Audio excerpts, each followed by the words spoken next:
If they ban it, they're going to see more deaths. Kratom killed my son.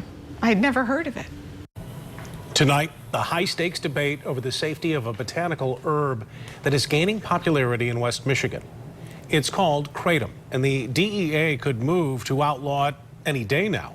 Target 8 investigator Susan Samples broke the news. The herb has been tied to overdose deaths in Kent County. Susan. The outcome of this debate could have life and death consequences. On the one side, the FDA and families who say kratom itself is taking lives. On the other, passionate supporters of the supplement who say it's saving them.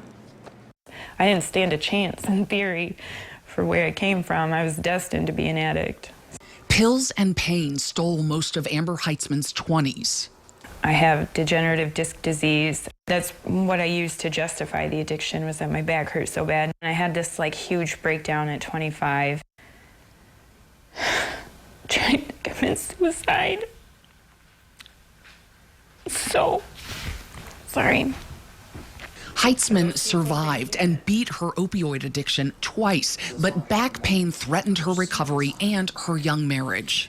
I was in a bad place, and I could feel the third relapse coming on, and I just Googled natural pain alternatives. That's how she discovered kratom, an herb from Southeast Asia. For me, it worked right away.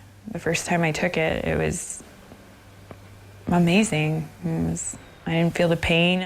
No pain and no high like traditional opioids, says Heitzman. It's easy to get online and in smoke shops. Kratom comes in capsules, teas, and powder. But that could change as the DEA considers a ban on kratom. And the FDA warns that the herb supporters say saves lives can also take them.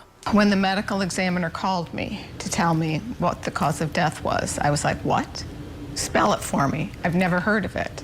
Peggy LaPena tried everything to help her son Joey, a GR Christian high school grad, kick drugs. And it's like you're right there. And that's the hardest part. And as a mom, I'm supposed to protect him. I'm supposed to take care of him. And I couldn't. I couldn't do it. I couldn't fix him. That's the hardest thing. Now, LaPena wants her son's death from acute kratom toxicity to serve as a warning. Kratom killed my son. But kratom supporters question the medical examiner's ruling in Joey's death and the 47 other fatal ODs the FDA has tied to the herb nationwide. Kratom is safe botanical that does not kill people. They say kratom can't kill by itself. Well, they're wrong. Dr. Stephen Cole says there have been 2 deaths due to kratom alone in Kent County, including Joey LaPena's. You're sure there were no other underlying factors in those deaths?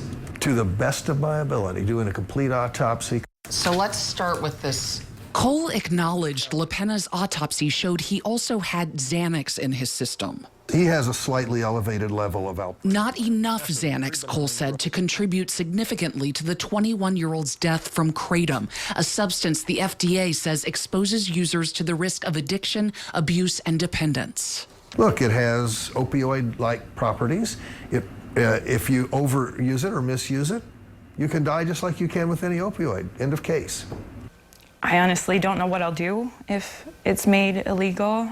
Amber Heitzman hopes the feds will better regulate kratom instead, test it for safety, make sure it's stored and labeled properly. If they ban it, they're going to see people not being able to work who work now thanks to kratom. But it was kratom, says Peggy LaPena, that cost her family everything. I would like it outlawed. I would like to save any other family from going through this.